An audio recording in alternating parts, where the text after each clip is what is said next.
Hi hello ನಮಸ್ಕಾರ friends. ನಾನು ನಿಮ್ಮ Mala Shivaprakash. Please welcome back to my channel Mala ಮನೆಯಂಗಳ.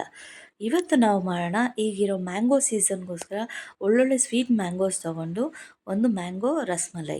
ಇದಕ್ಕೆ ನಾವು ಒಲೆ ಹಚ್ಚೋದು ಬೇಡ, ಸ್ಟೌವಲ್ಲಿ ಬೇಯಿಸೋದು ಬೇಡ, ಹುರಿಯೋದು ಬೇಡ, ಏನು ಬೇಡ. ಹಾಗೆ ಮಾಡುವಂತಹ ಒಂದು ಒಳ್ಳೆ ಡಿಶ್ ಹೇಳ್ಕೊಡ್ತೀನಿ, ನೋಡೋಣ. ಅದು ಮ್ಯಾಂಗೋ ರಸ್ಮಲೈ. ಅದಕ್ಕೆ ನಾನು ಒಂದು ದೊಡ್ಡದಾಗಿರುವಂತಹ ಮಲ್ಲಿಕಾ ಮಾವಿನ ಹಣ್ಣು ತೊಗೊಂಡಿದ್ದೀನಿ. ಇದಕ್ಕೆ ಮಲ್ಲಿಕಾ ಅಥವಾ ಬಾದಾಮಿ ತೊಗೊಂಡ್ರೆ ತುಂಬ ಚೆನ್ನಾಗಿರುತ್ತೆ. ತೊಗೊಂಡು ಅದನ್ನು ತೊಳೆದುಬಿಟ್ಟು ಬರೀ ಪಲ್ಪ್ನ ತಗೊಂಡು ಅದನ್ನು ಮಿಕ್ಸಿ ಜಾರಿಗೆ ಹಾಕ್ಕೊಂಡಿದ್ದೀನಿ. ಅದಕ್ಕೆ ಏಲಕ್ಕಿ ಪುಡಿ, ಸ್ವಲ್ಪ ಸಕ್ಕರೆ ಮತ್ತು ಹಾಲಿನ ಪುಡಿ ಹಾಗೂ ಒಂದು ಸ್ವಲ್ಪ ಹಾಲು ಮತ್ತು ನೀರು. ಇದು ತುಂಬ ತೆಳ್ಳಗೂ ಇರಬಾರ್ದು, ತುಂಬ ಗಟ್ಟಿಗೂ ಇರಬಾರ್ದು. ಕನ್ಸಿಸ್ಟೆನ್ಸಿ ಸ್ವಲ್ಪ ಮೀಡಿಯಮ್ ಆಗಿರಬೇಕು. ಆ ಥರ ಅದನ್ನು ನಾವು ಗ್ರೈಂಡ್ ಮಾಡ್ಕೋಬೇಕು. ತುಂಬ ನೈಸಾಗಿ ಗ್ರೈಂಡ್ ಮಾಡಿಕೊಂಡು ಇಟ್ಕೋಬೇಕಾಗತ್ತೆ. ಇದು 3 ಸ್ಟೆಪ್ಪಲ್ಲಿ ಬರುತ್ತೆ. ಮೊದಲನೇದು ಇದು ಪಲ್ಪ್ ತಗೋಬೇಕು, ಮತ್ತು ನಾನು ಸ್ವಲ್ಪ ಪೀಸಸ್ ಕೂಡ ಕಟ್ ಮಾಡಿ ಇಟ್ಟಿದ್ದೀನಿ ಮೇಲೆ ಗಾರ್ನಿಷಿಂಗೋಸ್ಕರ.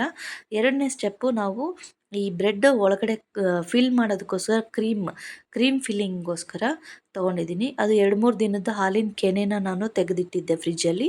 ಅದಕ್ಕೆ ಒಂದು ಸ್ವಲ್ಪ ಸಕ್ಕರೆ ಮತ್ತು ಒಂದು ಚಿಟಿಕೆ ಏಲಕ್ಕಿ ಹಾಕಿಬಿಟ್ಟು ನಾನು ಅದನ್ನು ಗ್ರೈಂಡ್ ಮಾಡಿ ಅದರೊಳಕ್ಕೆ ಈ ಕೊಬ್ಬರಿ ತುರಿ ಇರಲಿಲ್ಲ. ಅದಕ್ಕೋಸ್ಕರ ಡೆಸಿಕೇಟೆಡ್ ಕೋಕೋನಟ್ ಇತ್ತು. ಸೊ ಹಾಗಾಗಿ ಡೆಸಿಕೇಟೆಡ್ ಕೋಕೋನಟ್ಟು ಮತ್ತು ಡ್ರೈ ಫ್ರೂಟ್ಸಲ್ಲಿ ನಾನು ಗೋಡಂಬಿ, ಬಾದಾಮಿ ಮತ್ತು ಪಿಸ್ತಾ ಹಾಕ್ಕೊಂಡಿದ್ದೀನಿ. ಸ್ವಲ್ಪ ಕೇಸರಿ ಕೂಡ ಹಾಕಿದ್ದೀನಿ. ಸೊ ಹಾಗಾಗಿ ಅದನ್ನೆಲ್ಲ ಮಾಡಿಕೊಂಡು ಒಂದು ಮೀಡಿಯಮ್ ಹದಕ್ಕೆ ಕನ್ಸಿಸ್ಟೆನ್ಸಿಗೆ ಅದನ್ನು ಕಲಸಿ ಇಟ್ಕೋಬೇಕು. ಆಮೇಲೆ ನಾನೊಂದು ಅಗಲವಾಗಿರುವಂತಹ ಪ್ಲಾಸ್ಟಿಕ್ ಕಂಟೈನರ್ ತೊಗೊಂಡಿದ್ದೀನಿ. ಗಾಜಿನ ಬೌಲ್ ಕೂಡ ತೊಗೋಬೋದು. ನನ್ನ ಹತ್ರ ಇರಲಿಲ್ಲ, ಸೊ ಹಾಗಾಗಿ ನಾನು ಪ್ಲಾಸ್ಟಿಕ್ ಕಂಟೈನರ್ ತೊಗೊಂಡಿದ್ದೀನಿ. ಆಮೇಲೆ ಬ್ರೆಡ್ಸ್ ತೊಗೊಂಡು ಅದಕ್ಕೆ ಒಂದು ಶಾರ್ಪ್ ಎಡ್ಜ್ ಇರೋವಂತಹ ಒಂದು ಮುಚ್ಚಳದಿಂದ ಅದನ್ನು ರೌಂಡಾಗಿ ಕಟ್ ಮಾಡಿ ಒಂದು ಸ್ಲೈಸ್ ಮೇಲೆ ಪೂರ್ತಿ ಆ ಒಳಗಡೆ ಕ್ರೀಮ್ ಏನು ಮಾಡಿದ್ದೀವಿ ನಾವು ಅದನ್ನು ಹಚ್ಚಿ, ಡ್ರೈ ಫ್ರೂಟ್ಸ್ ಮತ್ತು ಕ್ರೀಮ್ದು ಮಿಶ್ರಣ ಹಚ್ಚಿ ಅದರ ಮೇಲೆ ಇನ್ನೊಂದು ಮುಚ್ಚಿ ಅದನ್ನು ನಾವು ಬಾಕ್ಸಿಗೆ ಸೇರಿಸಿಡಬೇಕು.